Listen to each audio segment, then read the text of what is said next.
तो आज देखिए हम लोग पढ़ते हैं क्लास 9th का बायोलॉजी चैप्टर 1 में क्या पढ़ना है आप लोगों को? कोशिका। इंग्लिश में क्या बोलते हैं? सेल। आज पहला दिन है तो ध्यान से देखिएगा। पहले आप समझ लीजिए, उसके बाद लास्ट में आप एक बार देख लीजिएगा अच्छे से, फिर आप अपने कॉपी पर नोट कर सकते हैं। ठीक। सबसे पहला है कोशिका। कोशिका का डिफिनेशन क्या है सो देखिए। कोशिका का डिफिनेशन ये कहता है कि जीवन की आधारभूत संरचना एवं क्रियात्मक इकाई को कोशिका कहते हैं। अब ये जीवन की आधारभूत संरचना क्या होता है इसको समझिए। जैसे कोई अगर घर बनाते हैं तो उसका बेस क्या होता है? पिलर होता है। उसी तरह से हमारे जीवन का भी पिलर किसे कहा गया है? कोशिका को कहा गया है, क्योंकि हमारा जब निर्माण होता है तो उस समय सबसे पहले कोशिका का ही निर्माण होता है। इसलिए हम कोशिका को जीवन की आधारभूत संरचना कह सकते हैं।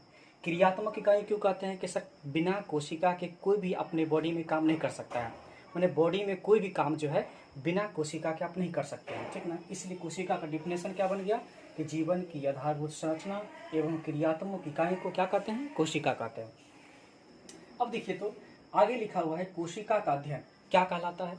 कभी कभी अगर आपसे पूछते कि कोशिका का अध्ययन क्या कहलाता है तो साइटोलॉजी कहलाता है ना। कोशिका का अध्ययन क्या कहलाएगा? साइटोलॉजी, CYTOLOGY, साइटोलॉजी कहलाता है। ठीक, यहाँ तक हो गया। अब आगे देखिए, एक चीज लिखे हैं, कोशिका की संख्या जो है वो जीव शरीर के आकार पर निर्भर करता है। जैसे एक चूहा है, एक हाथी है, इस दोनों में सबसे ज्यादा कोशिका किसमें होगा? ऑफिशियली हाथी में होगा। क्यों? क्योंकि चूहा की अपेक्षा हाथी जो है बड़ा है। इसका मतलब चूहा छोटा है, किसके अपेक्षा छोटा है? हाथी की अपेक्षा। हाथी बड़ा है चूहा की अपेक्षा। इसमें इसका मतलब इस दोनों में सबसे ज्यादा कोशिका किसमें होगा? हाथी का होगा। क्यों? क्योंकि इसका आकार बड़ा है। इसलिए लिखे हैं कि कोशिका की संख्या जो होता है वो जीव शरीर के आकार पर निर्भर करता है। ठीक, जैसे एक बिल्ली में और एक कुत्ता में सबसे ज्यादा कोशिका किसमें होगा? कुत्ता में होगा। क्यों? क्योंकि कुत्ता का आकार बड़ा है बिल्ली से। आगे देखिए, अब हम कोशिका की संख्या सर कैसे प्राप्त कर सकते हैं कि हमारे बॉडी में कितना कोशिका होगा, या फिर किसी के बॉडी में कितना कोशिका होगा, हम कैसे जान सकते हैं? सिंपल, आप अपना वजन तोलिए। जैसे मान लीजिए किसी का वजन है 50 kg, उसमें कितना कोशिका होगा? सिंपल, कुछ नहीं करना है, 50 को आप 10 के पावर 15 से गुना कर देना है, लगभग में उतना कोशिका होगा। माने 50 पर आप कितना जीरो? 15 जीरो आप दे सकते हैं, गिनिए उतना उसमें कोशिका होगा। तो कोशिका की संख्या कैसे निकालेंगे? वजन को 10 के पावर 15 से गुना कर सकते हैं। जब कीजिएगा तो लगभग में आपको कोशिका निकल जाएगा कि हमारे बॉडी में कितना कोशिका है। जैसे किसी का वजन है 60 kg, उसमें कितना कोशिका होगा? सिंपल, 60 को आप 10 के पावर 15 से क्या कर दीजिए? गुना कर दीजिए, मिल गया उसमें उतना कोशिका। ठीक, तो कोशिका की संख्या कैसे निकालेंगे देख लीजिए। कोशिका की संख्या निकालना हो तो क्या कीजना है? वजन को 10 के पावर 15 से गुना कर देना। ठीक, इतना तक हो गया। फिर से रिमाइंड कीजिए, कोशिका क्या है? तो जीवन की आधारभूत संरचना एवं क्रियात्मक इकाई को क्या कहते हैं? कोशिका कहते हैं। पूछेगा कोशिका का अध्ययन क्या कहलाता है? तो साइटोलॉजी कहलाता है। ठीक, कोशिका की संख्या जीव शरीर की किस पर निर्भर करता है? आकार पर निर्भर करता है ना। जितना बड़ा शरीर उतना ज्यादा कोशिका उसमें। कोशिका की संख्या कैसे निकालेंगे? सिंपल, वजन लिखिए और उसमें 10 के पावर 15 से गुना कर दीजिए, उसमें उतना कोशिका होगा। अब आगे देखिए, अब आगे पढ़ना है हम लोग को कोशिका का आकार।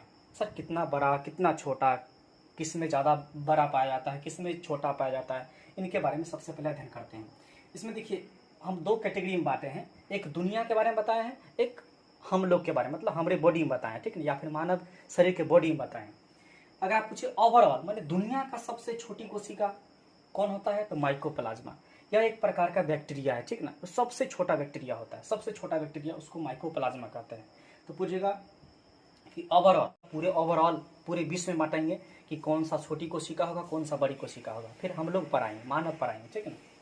तो पूछेगा दुनिया की सबसे छोटी कोशिका, पूरे वर्ल्ड का सबसे छोटी कोशिका कौन होता है? माइकोप्लाज्मा होता है। तो पूछेगा कि सीधे बोलेगा या फिर सीधे बोलेगा सबसे बड़ी कोशिका, सबसे छोटी कोशिका, तो क्या बोलेगा? माइकोप्लाज्मा। या फिर पूछेगा दुनिया की सबसे छोटी कोशिका, तो माइकोप्लाज्मा। माइकोप्लाज्मा क्या है सर? एक बैक्टीरिया टाइप का माइकोप्लाज्मा होता है, जीवाणु। सर या दुनिया का सबसे बड़ी कोशिका बताइए। दुनिया का, पूरे वर्ल्ड का सबसे बड़ी कोशिका किस में पाया जाता है? शुतुरमुर्ग का अंडा में पाया जाता है ना। उसके बाद क्या कर रहा है? अब आते हैं मानव पर आते हैं, ठीक ना, हम लोग में आते हैं। तो पूछेगा मानव शरीर की सबसे छोटी कोशिका? शुक्राणु। मानव शरीर का सबसे छोटी कोशिका कौन होता है? शुक्राणु होता है। अब ये शुक्राणु किस में पाया जाता है? पुरुष में पाया जाता है। तो सीधे पूछेगा आपसे क्वेश्चन कि मानव शरीर की सबसे छोटी कोशिका, तो पुरुष का शुक्राणु। ठीक, उसी में पूछ सकता है कि मानव शरीर की सबसे बड़ी कोशिका, छोटी कोशिका तो हो गया पुरुष का शुक्राणु, फिर पूछेगा मानव शरीर की सबसे बड़ी कोशिका कौन होता है? अंडाणु। अंडाणु किसमें होता है? मादा में। मादा मतलब फीमेल।